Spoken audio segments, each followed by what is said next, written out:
Welcome back to Troubled, a podcast by survivors of institutional abuse for survivors and the general public. This will be our second released episode in the Expose of Circle of Hope series. We took a pause because we've had some really great traction that we're not exactly comfortable sharing with the public, so as not to ruin our traction.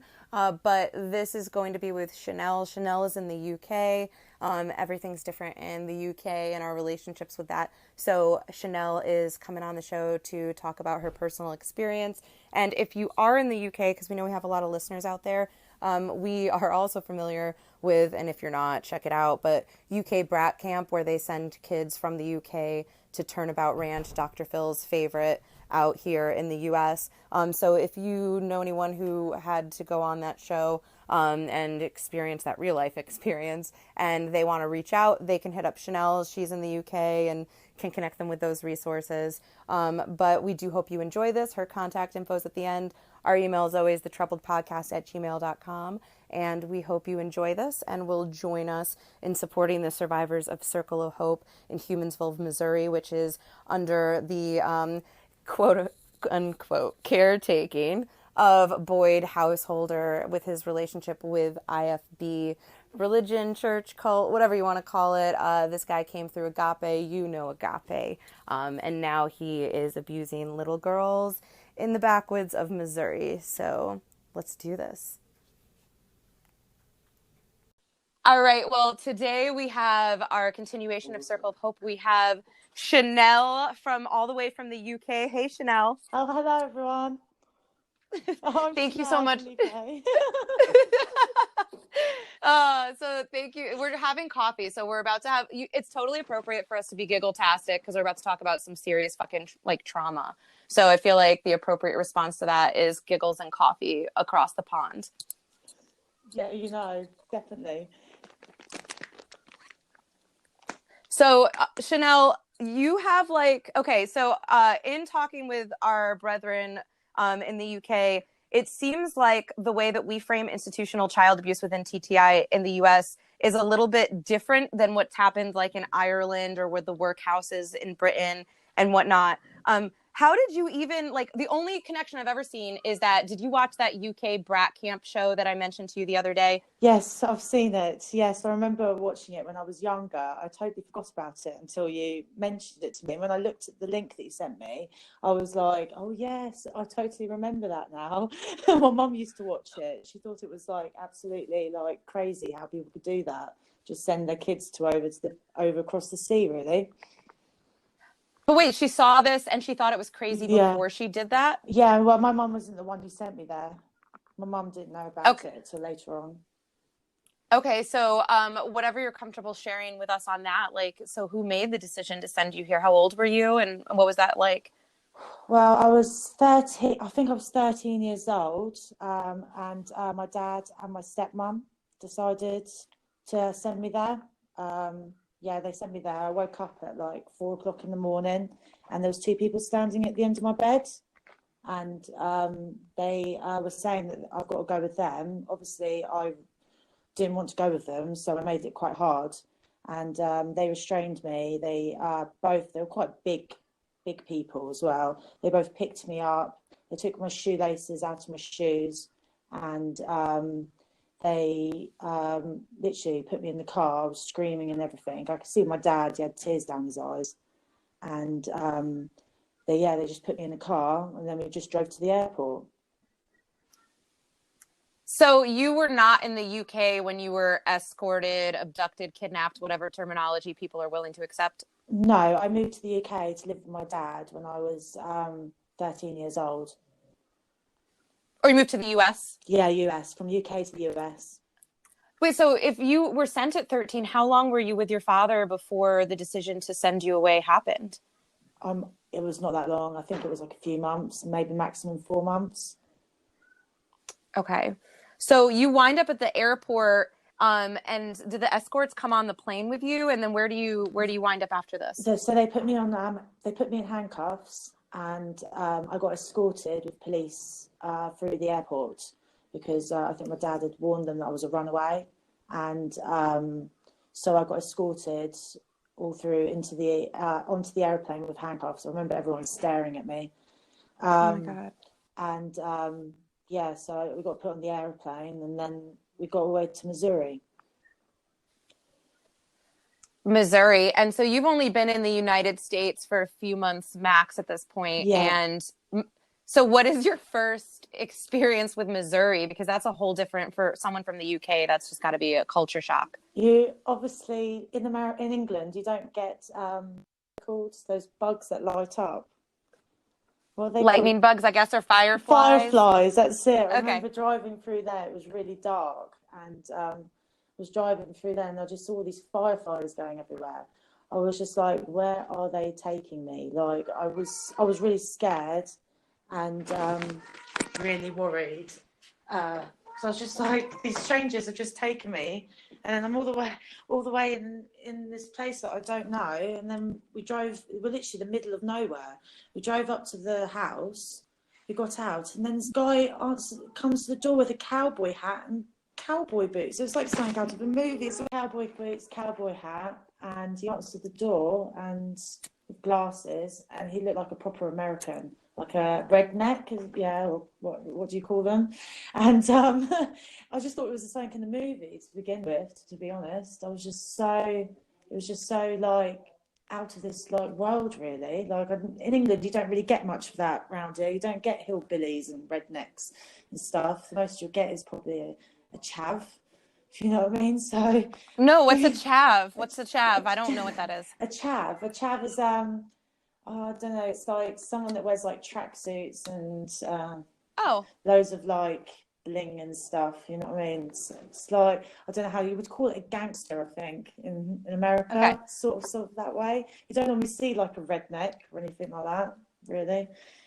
No disrespect to rednecks. Yeah. I'm in Texas, and there's a lot of people who embrace, you know, that strong bloodline, and also respect to Appalachia. Just putting that out there.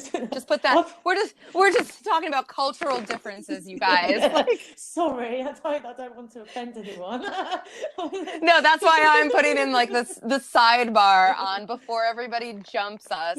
Like some of the most badass people I know are consider themselves rednecks and are out here in dog rescue, busting ass awesome. And not even bothering to take names. Yeah. Oh, that's pretty awesome. But yeah, this so like you literally, this is your first like cowboy. You're like sucking some Western. No, they didn't drug you at all when you were escorted, right? So you're like totally sober for this experience. Yes, I was totally sober. Okay. I was totally sober. Yeah, no, that's my first experience coming up there. I've never experienced any of that before, and going on to like a ranch and everything, it was just definitely a total different experience.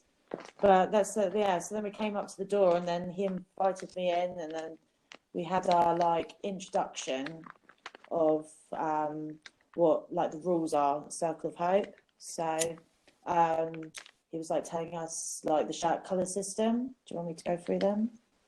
Yeah, sure. Yeah, briefly give us some info on how that functions, because the infrastructure, I don't think we've really gone over too much with Circle of Hope. And when were you there, though, too? Because I know it changed over the years. 2006 to 2010, I believe I was coming from there. Yeah, 2006 to 2010. But I did leave. Like, well, we'll get there. Yeah, we'll get to that. We'll get there. I'm really excited. That's a total. I did no. So that's the middle. So I don't think you know there was a middle bit as well, because I did leave Circle of Hope and I had to go back. So, but you can. I'll tell you that bit later if you want. Oh, 100%. But we're in 2006. He's explaining to you how Circle of Hope works, and like, so how is this functioning?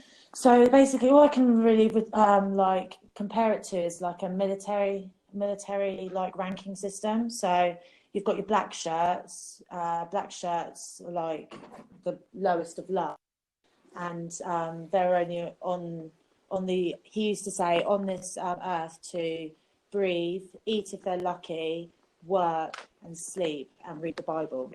That was the bottom of the shirts. And then it goes orange shirts, and orange shirts were the newcomers. So they are just new to the place. They need to know the rules, and they get like a buddy that they get taught those rules. And so that's the orange shirts. And it goes yellow shirt is they've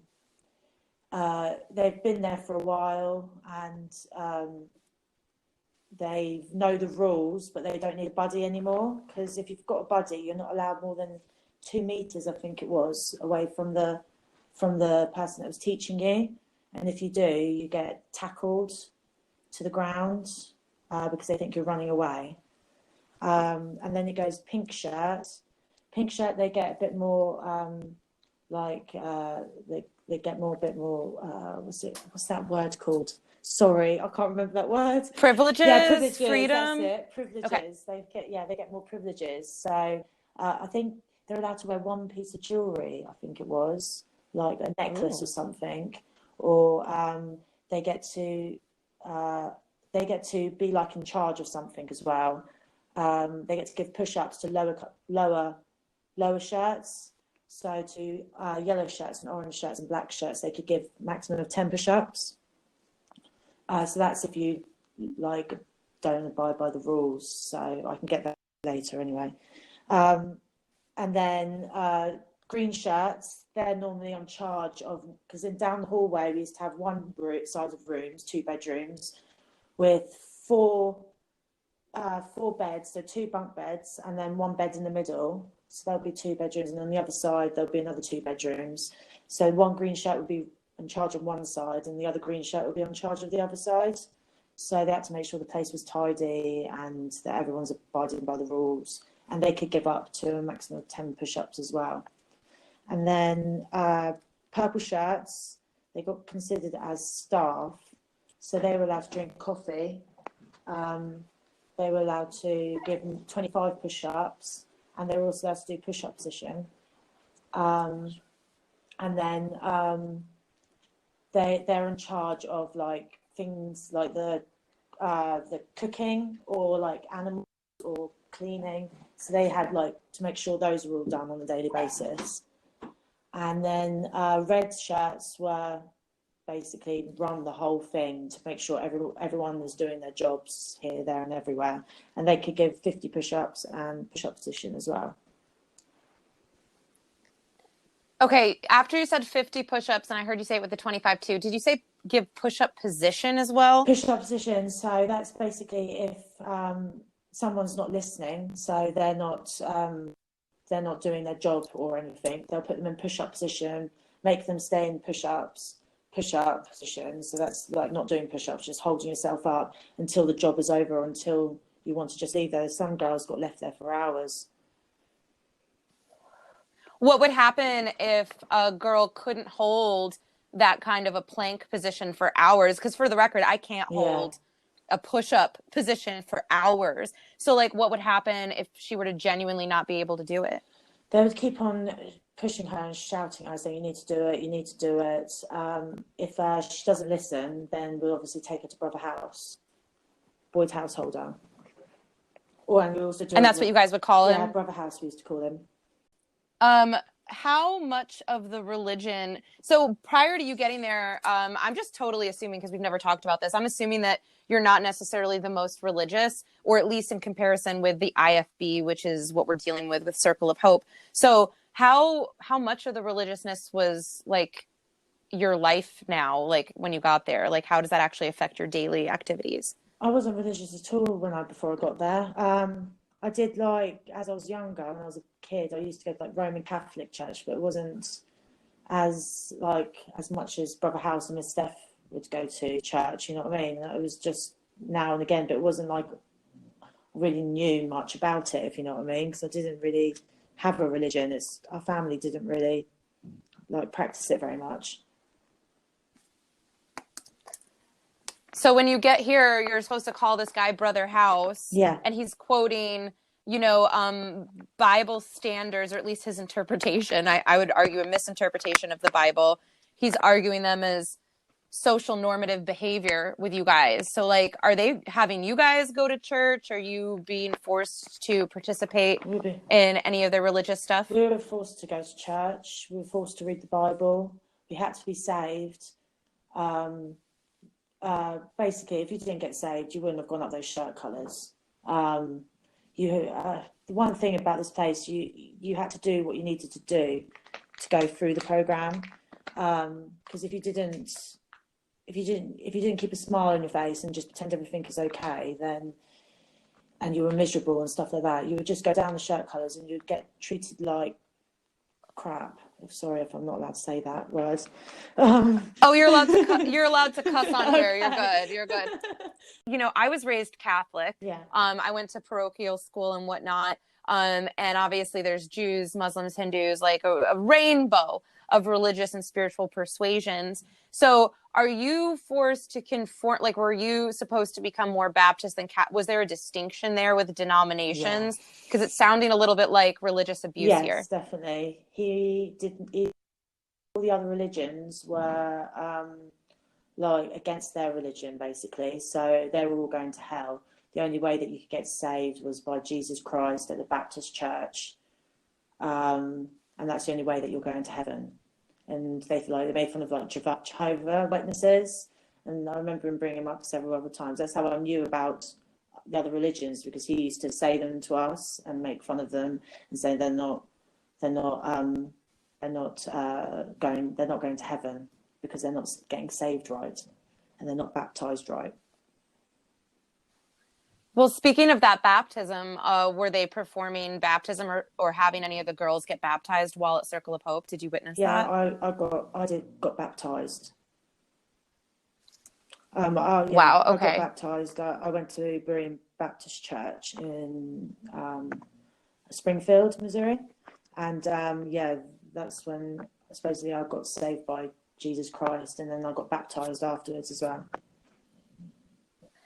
At what point in your stay at Circle of Hope, I'm assuming that I don't know how you played the program, and I'd really like you to let us know and take us on that journey. But at what point did they convince you that you needed to get baptized in order for this to, get a little bit more sustainable for you as an experience? Well, because when I was younger, my mum and dad split up. I went on a bit of a crazy teenage thing, like every teenager does, really. You know what I mean? I went a bit crazy. I started getting involved with drugs and alcohol and running away and stuff like that. Brother House used to use that as my fault, even though I was just a teenager, just trying to lash out in a way, if you know what I mean, because I was just so broken inside when my mum and dad split up. He just used that as against me, all my wrongdoings, and making me say that you're going to hell. And this is what, and someone's putting that in your head so many times, you're going to hell, if you don't get saved by Jesus Christ. Do you know what I mean? It just pushes you towards that. When someone just does that make any sense? Does that make any sense? Well, this is all brainwashing and this is all coercion. I'm really wondering, was there a point where you genuinely believed him that you might be going to hell? I believe at one point, yes, because I was so brainwashed. I thought I was going to go to hell. I did believe that there was a God. To this day, I don't know. I believe there is a God, or maybe there might be a God. I don't know. It's like the unknown, isn't it? And when I was in that program, because you're around that all the time and that's all you see, you don't see nothing else. All you're allowed to do was listen to Jesus music. When you've been in that environment for so long, I was there for 4 years, you know what I mean? So when something's been put into your head for so long, and you've got, you're going to church and everything is about God, obviously you're going to start believing it and being brainwashed by it.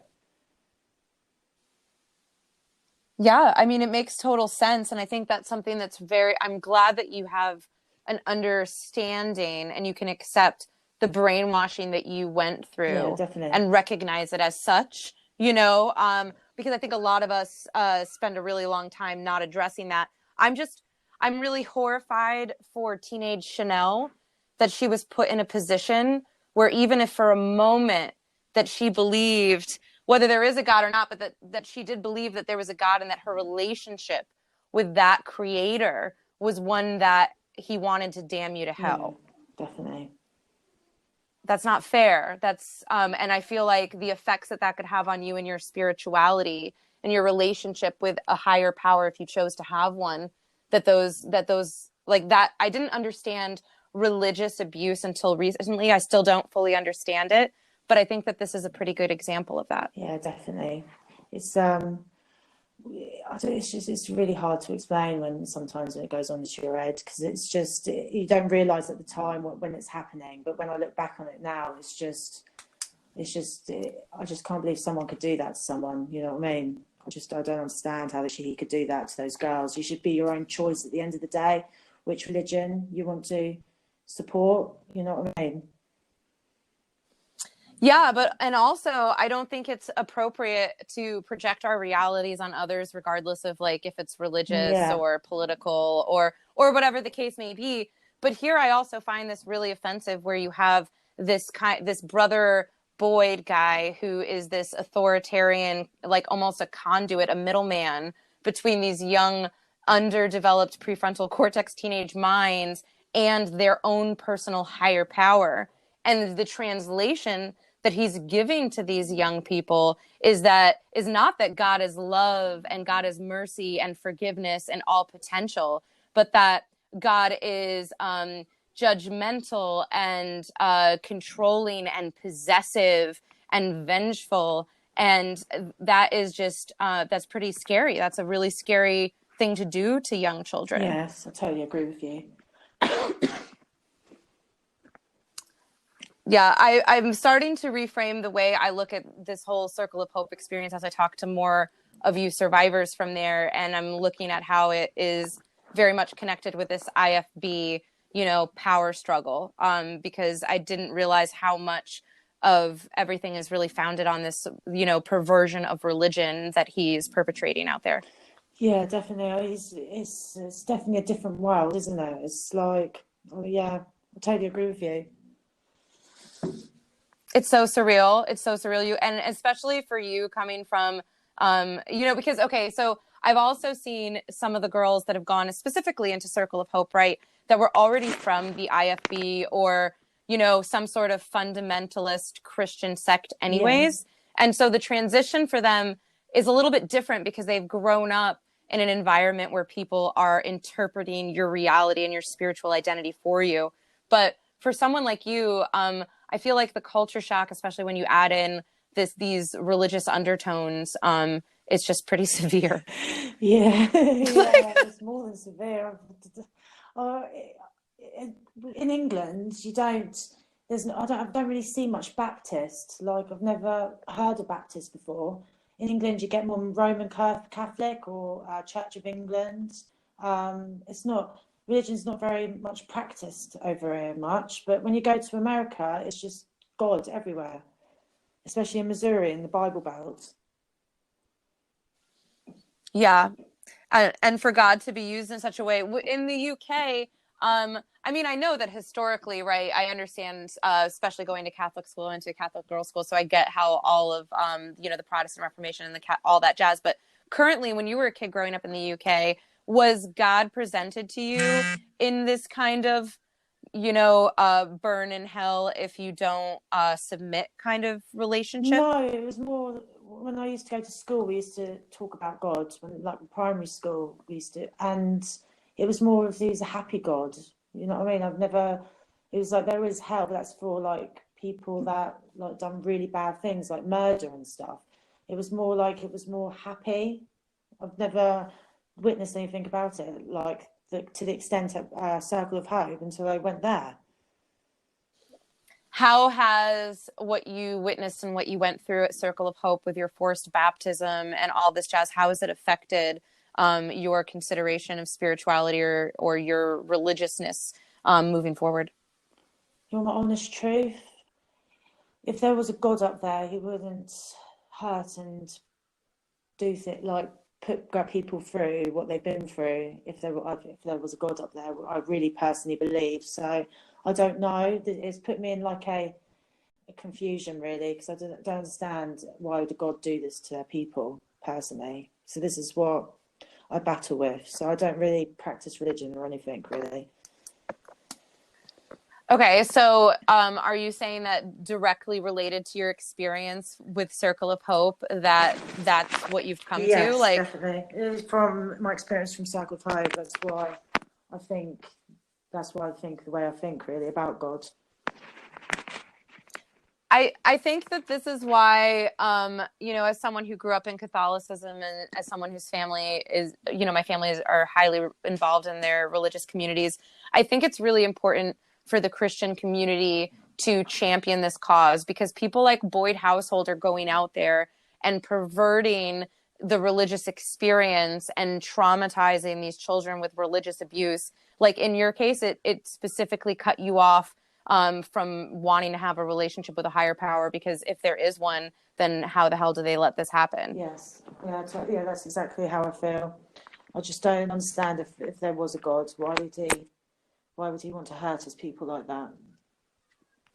Well, I do want to pose that I think a lot of things have been done in the name of Jesus Christ or Yeshua, however people want to put it. I mean, learning about the Crusades and all of these things, obviously those, Constantine isn't homies with Jesus, right? Like those things are the opposite of what, that God was really saying. And I think if anything, what it is it's a weird thing to try to understand, but metaphysically this dimension is all about free will. Yeah.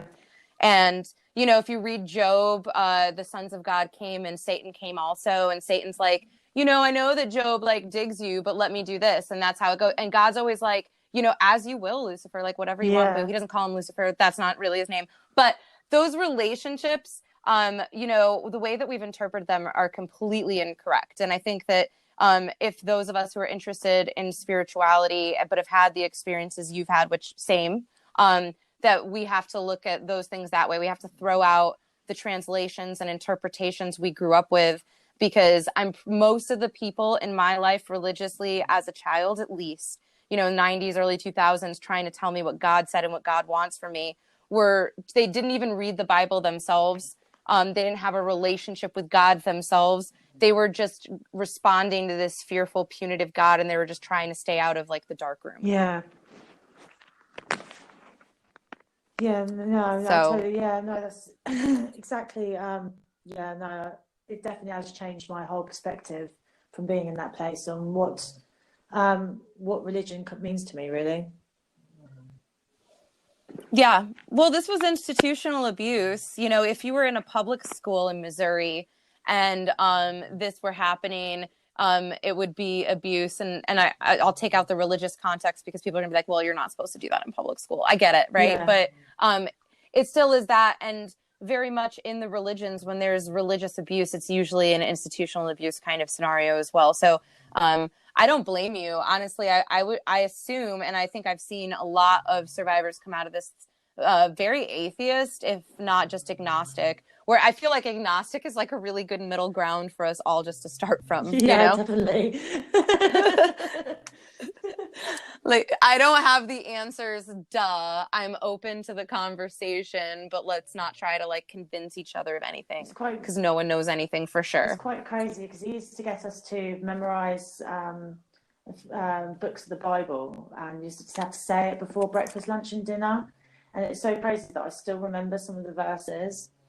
It's like it's jammed in my head and I can't get them out. So I just still, Ephesians chapter 6 verse 1, children, obey your parents in the Lord, for this is right. Honor thy father and mother, which is the first commandment of the promise, that it may be well with thee and thou mayest live long on the earth. And ye fathers, provoke not your children in wrath, but bring them up in the nurture and admonition of the Lord. It's quite crazy, isn't it? I don't know how I remember it still. Yes, you do. This shit is programmed deep. It's just, I just cannot get it out of my head. And it's been like 10 years now. 10 years. It's actually quite crazy. I think what's the date today? The 21st. I ran away. Good. Are you ready to jump back in? Yeah, let's do this. Come on.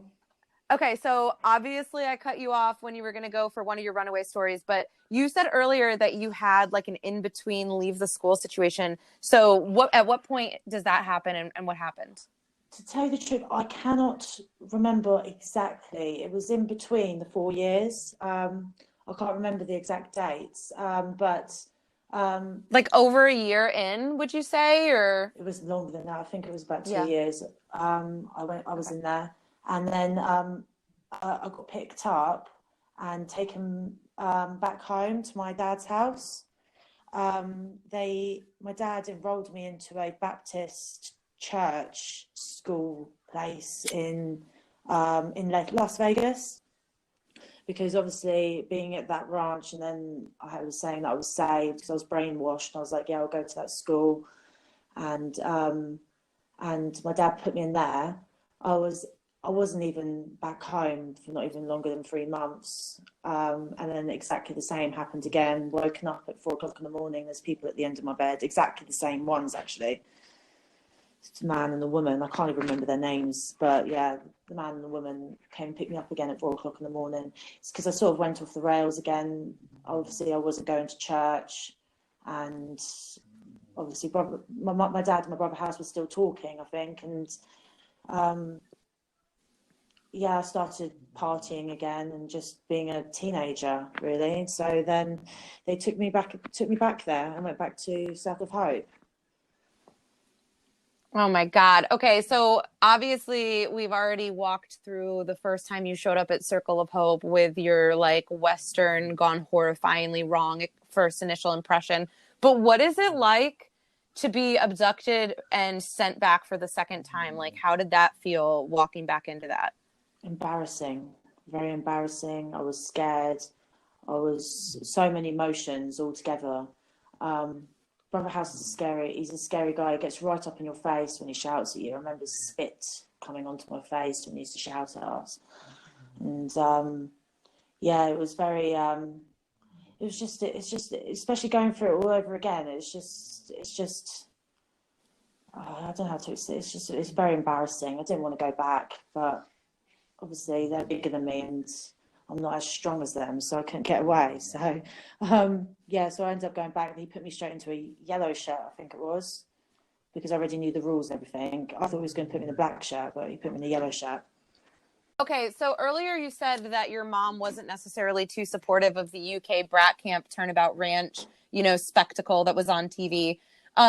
During this period that you're home in Vegas with your dad, did you have any contact with your mother back in the UK?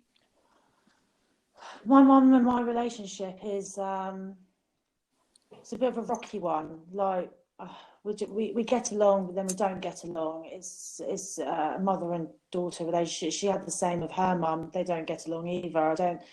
I did talk to her now and again, but it normally ends up in arguments. I'm very hostile against my mum, I guess, really, because it's just a lot of she stopped me talking to my dad for like I didn't speak to my dad for 5 years. That's before I moved to live with him. I didn't speak to him for 5 years. She was telling me one story, and then I found out the truth from my dad, and it just proper hurts me. It's a bit of a sore subject between me and my mum. Yeah, it's a bit of a sore subject between me and her. So it's just a bit complicated and a bit long. Yeah, I hear you. I think that is something that's really common with some of us women. It's like this typical Greek tragedy experience with our mothers. So obviously then I guess the answer to my real question is she wasn't necessarily advocating for you from across the pond.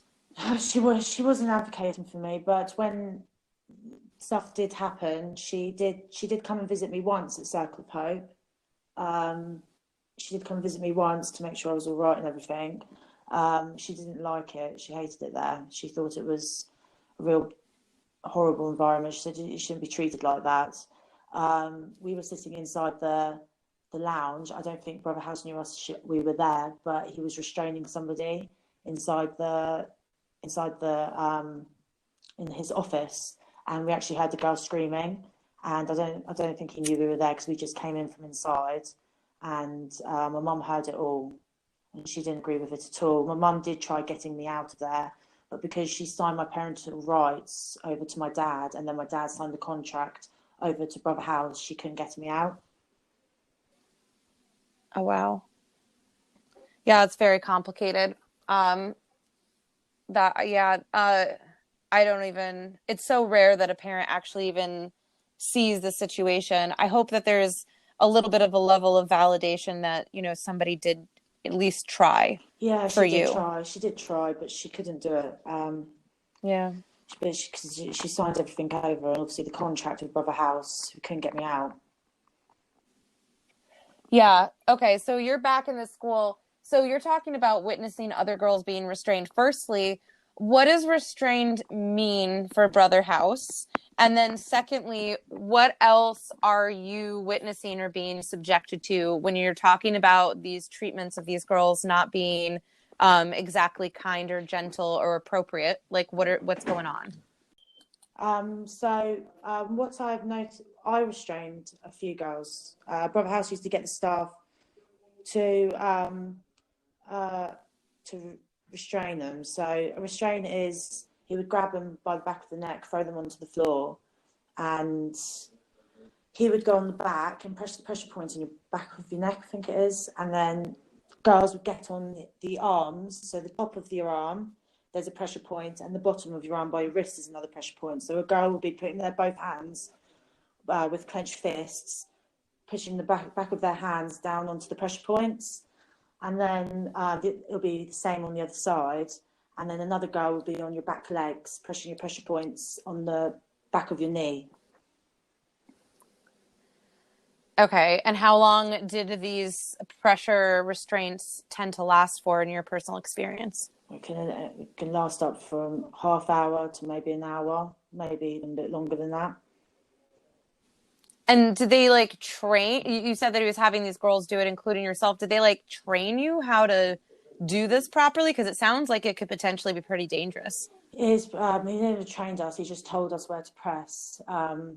It is dangerous because when he restrained me for 45 minutes, I lost feeling in my fingers for a good couple of days, few days. I couldn't feel my fingers at all because they pressured it wrong. I'm a security guard now, so I get taught like back pressure points and everything, and the way that Brother House taught us is not the right way at all. Okay, yeah. Well, thank you for your expert, because that's really valid. I wondered where he got these ideas and his alleged training, if he's passing it on. And what are people getting restrained for? Is this just are these for big infractions, for running away, or? No, not at all. There was this one girl, basically, when we were working outside or something, we were only allowed to have a toilet break every hour. And this one girl, obviously, some girls have weaker bladders, you know what I mean? So this one girl needs to keep on going to the toilet, and we had to record every toilet break. So if we're having a pee or a bowel movement, we used to have to write it down and check the toilets when the girls go to the toilet. And she kept snapping go, and obviously we had to take her to Brother House because she wasn't listening to the rules. Brother House had her inside in the office, and she made her jog on the spot while drinking a jug of water. She peed herself, and she was crying and everything, and then she got restrained. She was screaming, "Stop, stop, stop, I'll be good, I'm sorry," and she was screaming it all, and Brother House wasn't listening.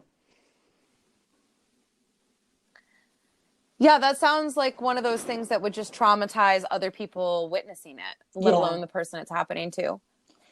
Yeah, like I said earlier, that place, you had to do what you had to look out for number one.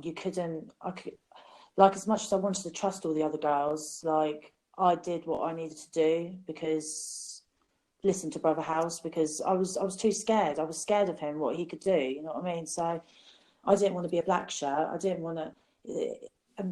Several girls, they got majorly picked on. I could probably think about five of them on my hand. They got majorly picked on. There was another girl. She, at the end of the day, if you walk past a mirror, it's automatically, you'll look in the mirror. It's just an automatic reaction. This girl, she was very picked on by the way that she wore shorts, and when before that she lived at Circle of Hope, and that she liked boys, and when she wasn't married and having sex and stuff like that. And she walked past a mirror, and they had enough of it, so they chopped all her hair off really short. She had really lovely blonde hair. They chopped all her hair off because they said you're idolizing yourself and you should be idolizing God. Gotcha. So it sounds a little bit like they're slut shaming children. Yeah, definitely. That was like the sexuality was a pretty high level topic at my program. Yeah. Was that something that was regular at Circle of Hope as well? Yeah, definitely. When we went to church, we weren't allowed to look at boys. Um, they were very like, you're only allowed to touch one another unless you're married, or like you're only allowed to hold hands. They don't. They're very like long skirts. You're not allowed to wear jeans because a man can picture you naked and it's worldly and you're going to hell. So you should be wearing long skirts so they can't picture you, because guys get turned on by looks and women get turned on by touch. But what's interesting though, this sounds like incredibly prudish, I guess. Like I'm celibate. I'm all about celibacy and abstinence and just ultimately just being comfortable with how you treat yourself and others. But this sounds incredibly like Quaker Oats. But at the same time, Circle of Hope, from what I'm hearing from a lot of people, is itself a hotbed for sexual abuse. So that's really interesting to me. And also, you were there for 4 years. During your time at Circle of Hope, did you witness any of the stuff that, I'm not going to put words in your mouth, so did you witness anything of an inappropriate nature between staff or people within Circle of Hope? Me personally, I never witnessed anything, but I did. One thing I did find was a bit weird, that Brother House would get a girl to massage his head, while he was watching TV at night time. That's the only, and there was that also, that there was a couple of incidences where a student slept with a staff member or his grandson or something. They slept together and he made a big huge scene about it, remember? And it's just human nature, isn't it? If someone likes someone, you know what I mean? And it's just the way that happened. He shouldn't have. He got everybody out of bed that night, and he just shamed her, and it was horrible. So you shouldn't have done that. It was not a nice thing to do at the end of the day. If they had a problem with it, they should have taken them both aside. They didn't have to point her out to the rest of the girls. I don't understand why he would have done it. He did that quite a lot. If one person did something wrong, he would let everybody know, and everyone would have to come in and watch it, them getting punished. Well, I also think it's kind of fascinating that, especially with kind of the foundation of their moral hierarchy, that this is even a place where sex is even possible, like that there's even a potential for anybody to be, having any kind of intercourse, whether it's consensual or otherwise, statutory or otherwise. How is that even happening? Because that wasn't happening it wasn't happening voluntarily at my school. So the higher the shirt color you get, I forgot to say earlier, when you become I think when it was red shirts and purple shirts, they can walk around by themselves. Anything lower has to walk around and freeze. So, and red shirts were allowed to stay up later as well. And so was purple shirts. So they was allowed to stay. So had a bit more roaming of the place. They were allowed to do more things by themselves. So that's how I think two people had sex with one staff member with grandson. Yeah, and they're not the only ones. Like I've heard quite a few other allegations, including ones that are in the courts with multiple members of staff at this program, which is why I feel, especially with the head rubs, and then from other people, I've heard other things. I'm not going to put it on this. We'll let them say it themselves in their own testimonials, if you will. But it sounds like it was going on the whole time. It's there's a little bit of a weird kind of hypocrisy where the perpetrators are kind of like shaming the victims. There's a lot of victim shaming going on there. Yeah, because regardless, I just want to clarify, that girl that you're referring to, let's not give her identity away in any way, but she was a minor at the time, right? She was under the age of 18? Yes. Okay, so either way, and this is a staff member in a position of authority, so even if he's like the cutest guy ever and he's her safe space, like it's still, the balance and power is such that this is still statutory rape. Yeah, definitely. Yes, yeah, I agree with you on that one. Just to clarify. Yeah. And then as far as the physical abuse, what else did you personally witness when you were there, physical abuse wise? Physical abuse, well, there was also the restraining, physical abuse. Oh God. Did you ever personally witness Brother House put his hands on a girl, other than this neck slam? Like, we heard that. That definitely counts, but it was more, no, it was more like suffering, really. It was more like putting push-up positions. If they're saying they were hungry, they would force them to eat loads of bowls and bowls and bowls of oatmeal. That's why I can't eat oatmeal no more. What they call it, porridge over here. I can't even eat that no more because he used to make us forcibly eat it. And they used to throw up, and then he used to restrain them. He used to do I can't remember what he used to call them from the top of my head, but if someone was a job, we had to do loads of jumping jacks and push-ups. And he used to make us do running on the spot, and what's it called? They just do one thing after the other for a very long period of time. He used to do jumping jacks, then jump on the floor, do push-ups, get up, and then do more things in front of everybody when they used to get into trouble. But I've never really, it was never really like, he never grabbed anybody or anything in front of me personally. Well, all the stories that I've heard about the flat out like throat grabs or face slaps or any of those things, and I've heard them from multiple people, all of them happened like privately, like outside with the horses, you know, or like kind of very one-on-ones. Yeah, that's the way most likely he would do it. He wouldn't have done that in front of loads of girls, but he never personally touched me or hurt me.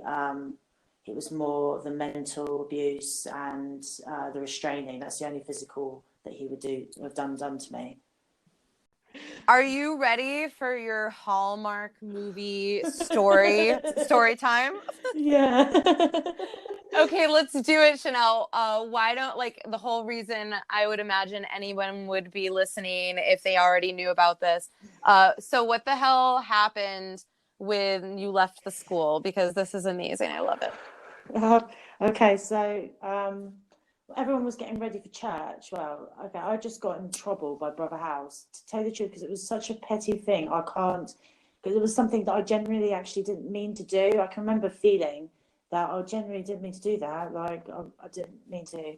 He said he was going to put me in a black shirt. I was a red shirt, and he was going to put me in a black shirt by the end of the week. And if you heard that you're going from a red shirt to a black shirt, I freaked out. I was like, that ain't happening, you know, like that's the worst that could ever happen.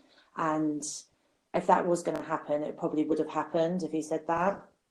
So they were all getting ready for church, and as a red shirt, I was allowed to wander by myself, and I was in charge of looking after the animals. And I saw a wheelbarrow wasn't in the shed across the street, because they had their house, and then across the road they had another house.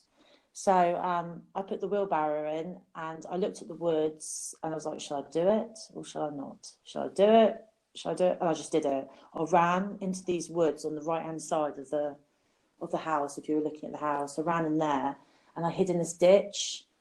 I remember seeing Brother House drive past with his white Ram truck. He was driving past, and I could see him, and I was freaking out. I was like, just going to stay here for a bit longer. And I waited, and it got really dark, and I literally just ran. I was running. I don't even know where I was going. I was just running. And I ended up coming to this road, and I ended up just putting my thumb out to see if anyone picked me up. And this man picked me up, and we were talking. I lied to them. I've got to admit, I did lie, because I didn't really want to say I was on the run away from this crazy ass place, and I didn't want to get sent back there. So, because it was close to 420, which is like really crazy, because it was I think I ran away on the 24th of April 2010, and so I told him, I went out on National High Day with my friends. I'm from Vegas, and we went out, and we got mashed out of our face in the woods, and now I've lost everybody, and now I need to get back to Vegas. Totally believable, by the way.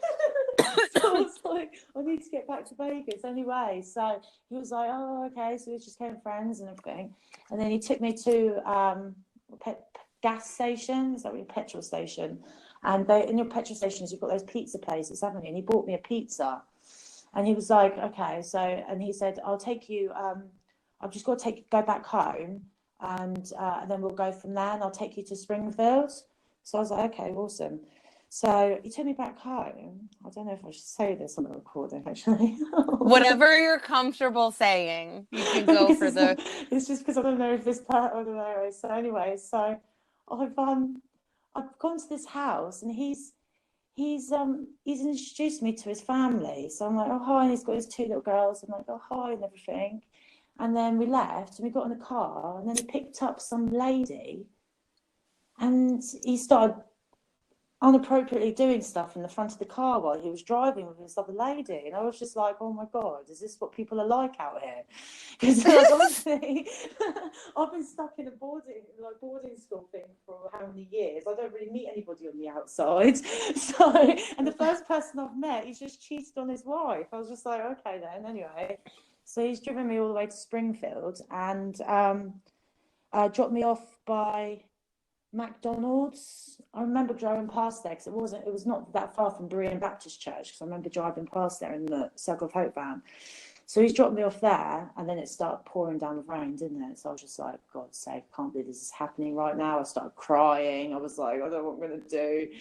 And this other guy drives past. He says, are you all right? And I was like, I told him the same story that I told him, the other person, about the 420 and everything. So he was like, oh, okay, well, I can drop you off at the truck stop in the morning. You can come stay at mine, and yeah, just drop me off. So anyway, we went back to his. He was a lovely guy. He gave me a bracelet with a peace sign on it. He was really nice. He slept in the living room. I slept in his bedroom. And then the next day, he bought me breakfast at the truck stop in Missouri, in Springfield. So he dropped me off there, and we said goodbyes and everything. I still had his number for years after that. And then we got to the truck stop. I was asking all these truck drivers, anyone driving towards Vegas or anywhere, like, I need to get in that direction. I was trying for ages. And then I saw somebody and I recognised them. I was just like, okay, anyway. And this guy finally said to me, like, yeah, I'm driving in that direction. I'll drop you off. And I got into his truck, and this guy comes running up to the truck, and you said, you're Chanel, you're from Circle of Hope. She's a runaway. I've literally pelted it. I've jumped out of that truck and I've run down that motorway. I've run for my life. I was like, I ain't going back there. It ain't happening. So I've run and run and run and run. Jumped over. Where the truck stop was, there was like a motorway. Is that what you call them over in the motorway? Sure, highway. Yeah, it works. And across there was some fields. So I landed there, jumped over, and then I hit another ditch for ages, smoking some fags. Oh yeah, because I forgot the guy that I stayed the night with. He bought me fags. Oh, it's not fags, cigarettes. Sorry. Dude, if we get offended over, again, a cultural translation, that's our fault. Okay? Thank you, America. Thank you, America. Okay. I used to get taken. We don't get to like pick random words, make them into random slurs, and then get mad when people use them correctly. I'm really sorry. Yeah. So I used to get taken the piss out of Circle of Hope saying an eraser, or I would say rubber for eraser. Yeah. So I ended up staying there for a bit, and then I thought it was time to calm down in the ditch. So I got up on the motorway and I started putting my thumb out. And this guy picked me up. His name, I think I remember his name was Mike, I think it was. And he had a really nice car. Him and his friend, they were both in the car. They were really nice, you know what I mean? I spoke to them. I told them the same thing about the 420. And they were like, oh, yeah, we really need you to meet someone. They were all amazed by my English accent. So I think that's how I got so far as I did, because everyone was just amazed by my accent. So, yeah, we're so easy to please. Yeah, yeah. Everyone was amazed.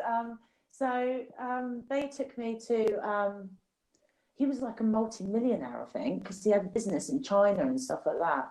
And they took me to this other person's house, and oh, bless him, he had a bit of mental health. He thought he was Jesus Christ that came from the clouds of New Mexico.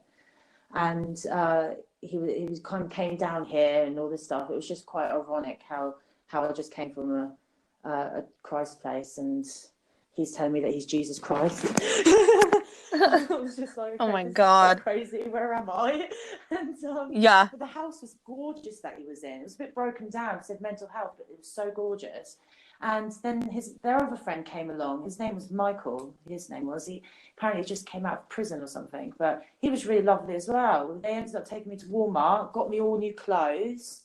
They bought me all new clothes. I got a pair of white jeans and a nice top. They got me a bag. They bought me cigarettes. They bought me food. They gave me money. Literally, and they also gave me a bit of weed. I don't know. Yeah, they gave me a bit of weed as well. I was just like, I can't believe this is happening right now. I was like, thank you guys. They did a barbecue for me just before I left, and they drove me further up. Where did they drive? Where was up from there?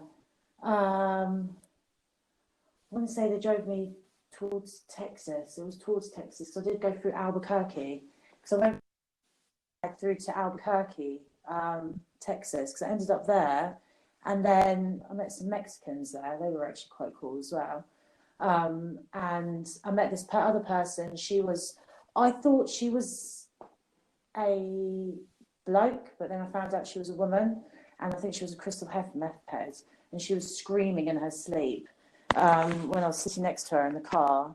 It was a bit. Oh. I was only young. I was only like 17 years old, and just everything.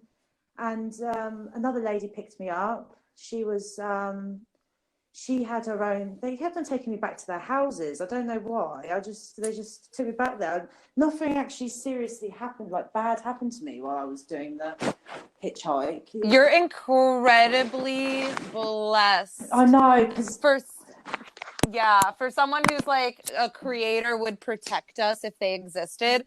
Girl, you hitchhiked across the country in 2010. yeah, and you went to all these people's houses and a bunch of weird shit happened and nothing seriously bad happened to you. Nothing Like seriously what? bad happened to me at all. I met literally some of them even had my phone number, and they were like contacting me like while I was back in Vegas. Like we need to be, we missed you and all this stuff. And I was just like, okay. You had the Jack Kerouac on the road experience. Like you got that American like cross country road trip hitchhiking experience without getting murdered. Oh, no. Congratulations. Yeah, because at the stage your accent kept you alive. I know, right?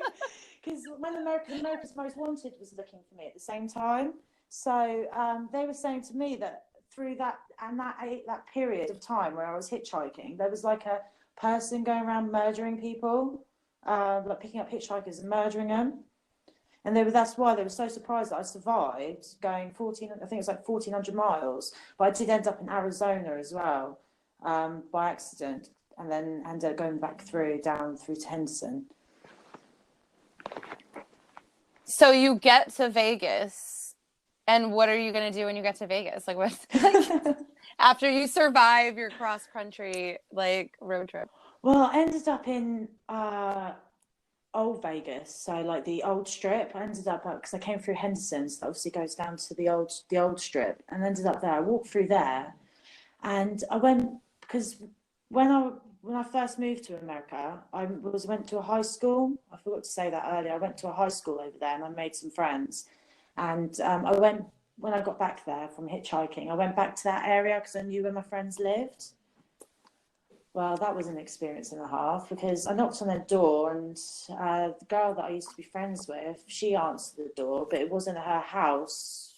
She moved in there afterwards, and she was like, yeah, her name was Brandy, and she was like, yeah, I can't believe it's you, Chanel. She was like being really nice to my face and everything.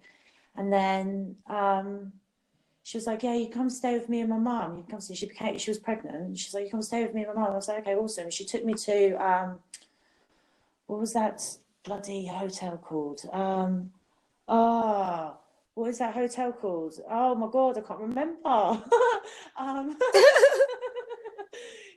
Well, if it was in Nashville, I would go with like the Opryland. You're talking Vegas, though. Duh. Vegas. I don't know. Oh, what was that called? Oh, Little Caesar. No, it's on the outside of the strip. Oh, it's gonna come to me. I don't know. Watch. I hate Vegas. Yeah, you'll text me later. You'll be like, can you insert this? whatever, you guys. She takes her to a He hotel. takes me to this hotel. She says, stay here in the car park. Here's my number, and I'll come and talk to my mum, and I'll come back. Well, I slept outside that hotel that night. She didn't ever come back. No. So I was like, oh, brilliant. Oh, brilliant. I was asking to use everybody's phones. I was like, oh, God's sake.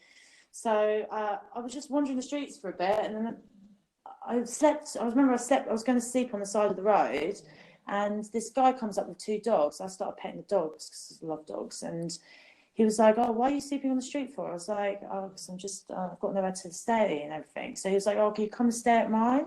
So I was like, okay, thank you. And I've gone to his with his wife was there. That was really odd. That was one of the oddest. He took pictures of me and my birthmark, and then he had a baby cam on me while I was sleeping. I think it was only for their own protection, you know what I mean? But yeah, that was just that was an odd experience. Yeah, that is odd. Yeah, he took pictures of me and my birthmark, and then had a baby cam facing on me while I was sleeping. I think that was a bit odd. Yeah. Yeah. I mean, I understand the perspective of they can identify you if you like steal their shit or murder them in their sleep, I guess. But also like the idea that you're watching me while I sleep is going to impair my ability to do so. Like, just saying. I did sleep well, though, because that was a really comfy bed. Well, you've been on the streets for a minute, so no judgment. So, yeah, so then I left there in the morning. They were trying to get me to stay for a bit longer, but I was just like, no, I'm all right, thank you. So I left, and I was walking down the street, and then I saw my dad's car. He knew exactly what area I was in, and he drove past me, and he saw me, and he was like crying his eyes out. I was crying my eyes out. I was like, Dad, I can't believe what's happened. And he's like, my mum has apparently flown all the way from England to come and see me because she's been worried about me because I ran all these miles, and you're on America's Most Wanted. Yes, you know, like, there was a huge Facebook page about me as well, like Missing Chanel. It's been taken down now because my uncle made it, but there was a huge Facebook, had like thousands and thousands of followers. Yeah, it was quite a big case, really. So my dad was like, yeah, I need to drive you to your mum. She's staying in the hotel up the road. So you can Suncoast Hotel, I remember that one. And you can go over there and see her, and then we'll figure out what we need to do next. So I went to my mum, but my mum she's just something else. I swear she only did it for publicity, really, to tell you the truth. I don't know, sorry about that. But we ended up arguing, and I don't even know how. Like, I stayed at the hotel for a bit. My Justine and my cousin Chloe, they came to the hotel, and we spent a couple of days together. But it's just it wasn't. I don't know. Me and my mum was just different story, really. We ended up arguing. She said I couldn't come back to England with her, so she left. She just got on a plane and left, and then I didn't speak to her for a few months. My dad then said to me that I couldn't live with him because my dad's a private investigator. He does like things here and there for the FBI. He's got his own business and stuff. And because of what I was involved in and stuff like that, he was too worried to let me live with him because I did put him through quite a lot of stuff, like running away and stuff. So I couldn't live with him. So he said I had to find a place to live. So I went through a friend. I found a place to live. And then he had to take me to the police station to go and hand myself in to tell them that I'm not a endangered runaway anymore and that I'm safe and that I'm not going back, because obviously it was only a few months till I turned 18. So, so I had to hand myself into the police station. And then I had like a bed sit for a bit with this family that I knew. And I was working for my dad, like cleaning his office and stuff.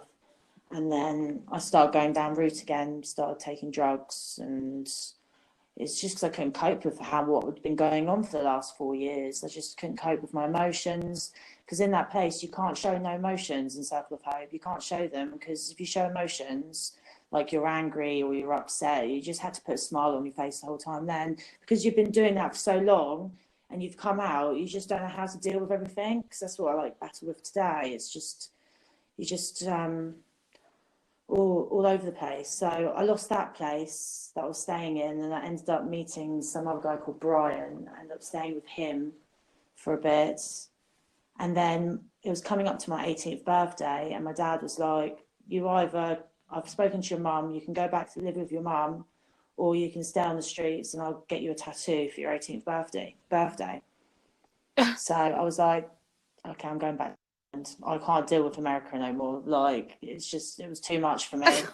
As much as I love America, I would never live there again. I'd go there on holiday, but I've never lived there again. It's too much. It's too much going on. Yeah. I feel you. So that's how I ended up back in England. After, I went back to England the 27th. So I ran away from Circle of Hope on the 24th of April 2010, and I went back to England on the 27th of August 2010. Yeah. So when you talk about these things that you've had to be dealing with, like, I mean, how has it been? It's been a decade now since you've been out.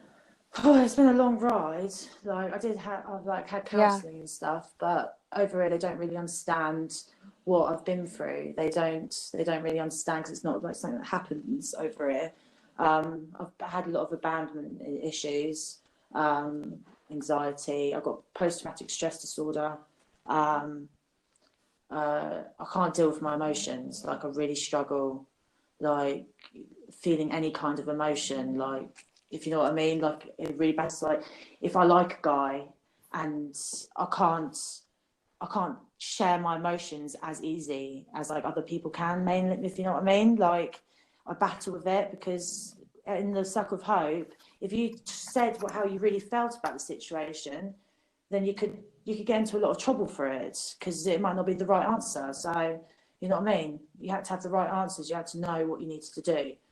You need to know how to play the game. Is that what social interaction is for you still, or has that been something you've had to deal with, that it's very much a game? I still battle with it now and again. Like, I still have my little breakdowns. Like, something might trigger something off, and I might have a little breakdown, have a little cry. I do have a bit of a drink, and then I'll be all right the next day. But it's something that I'm probably gonna have to deal with for the rest of my life, to tell you the truth. So speaking of dealing with it for the rest of your life, something that brought us together was, your concern for one of your Circle of Hope sisters, and it activating this advocacy within you that you, for the record, so fucking impressed and humbled and honored to be able to watch you turn into this like badass self-advocacy, like superhero over across the pond. No, I'm so serious. Like, you've just been like crazy. So, but I would love to hear your memories, perspective, and hopes for Rachel Kelso. For a long time, I've wanted to stand up and say something about this place, but I didn't know how to go around, like, how to do it, because, as I've said before, in England, you haven't got much support for places like this in England. You know what I mean? Like, in America, from America, especially when I found out that Rachel Kelso was still there. Oh, it really brought a tear to my eye. Like, Rachel, she was like in her own little bubble all the time.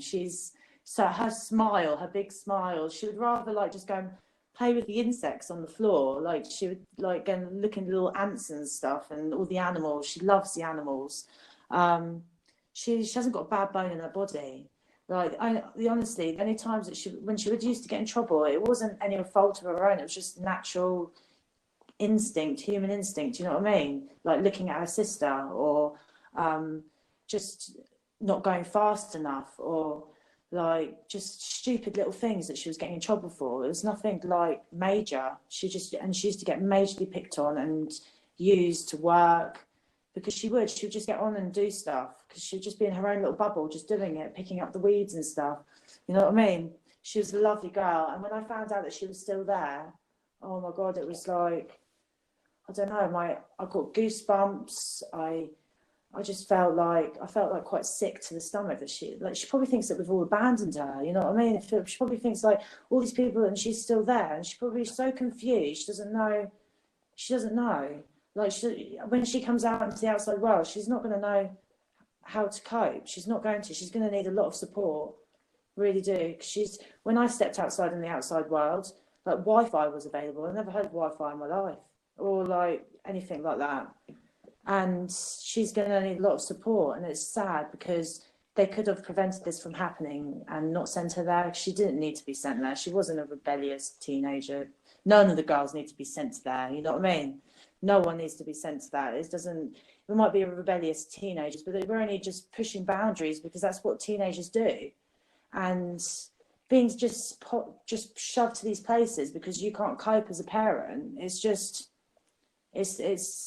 I would never dream of doing that to my children. Let's just say that. I'd never do it. You've brought these children into this world, or you've adopted these children to be put into your care for you to be brought up. You need to bring them up. You know what I mean? Not just go and throw them off because things are getting too hard. Yeah, I agree. But what really scares me is when you talk about the support that she's going to need because she hasn't received any education or any life skills or any positive human experiences other than the ones that she had with you girls.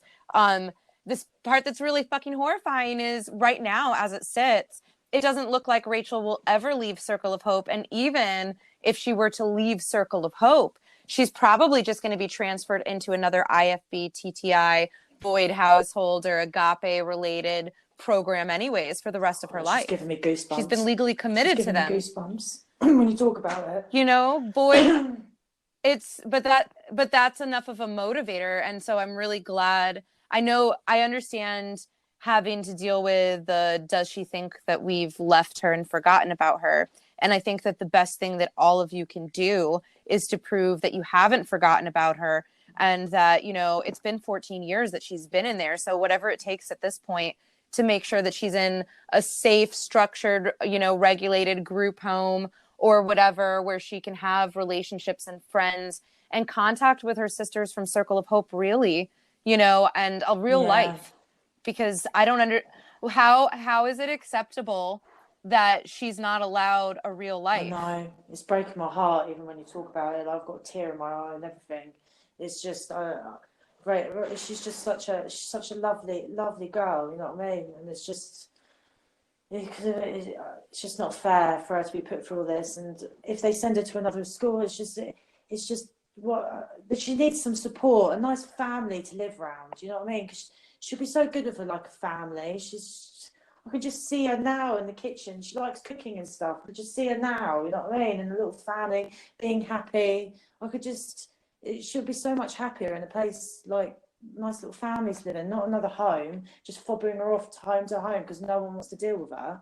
You know what I mean? It's not fair. It's not fair. It shouldn't happen. Especially when she's got mental health that. She needs to be supported and stuff and not just fobbed off, personally. I feel like people who are like Rachel should be considered a gift, you know, and something that we treasure and protect, as opposed to this thing that we want to hide away and treat as if it's a burden. This is. She definitely needs to get out of there and put into the right support. Yeah, well, I mean, I think we're all pretty committed.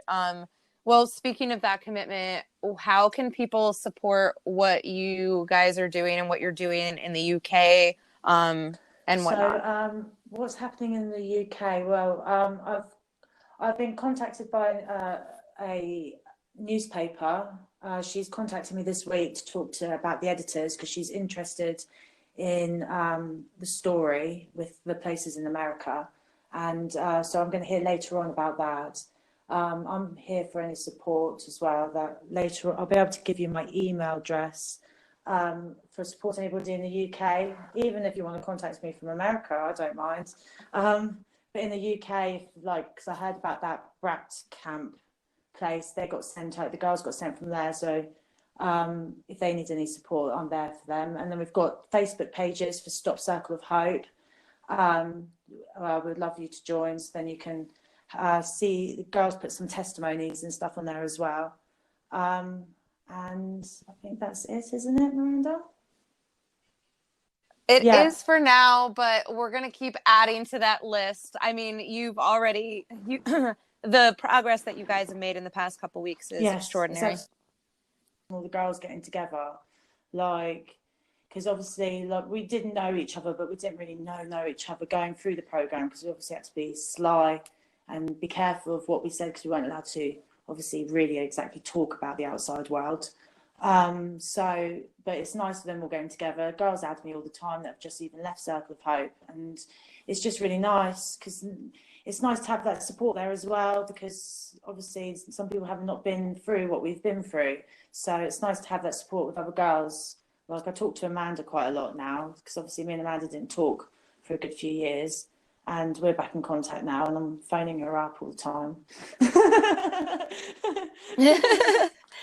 That is so important. Like, for anyone who's listening to this that doesn't have any survivor buddies, you guys, like, totally, even if it's not the same program with the same abusers, it's really important to have someone that can, like, validate your experience and trauma giggle through some pretty profound self-realizations with you. I'm on Facebook anyway, so if you want to message me, I'm always up for a chat. I do like chatting.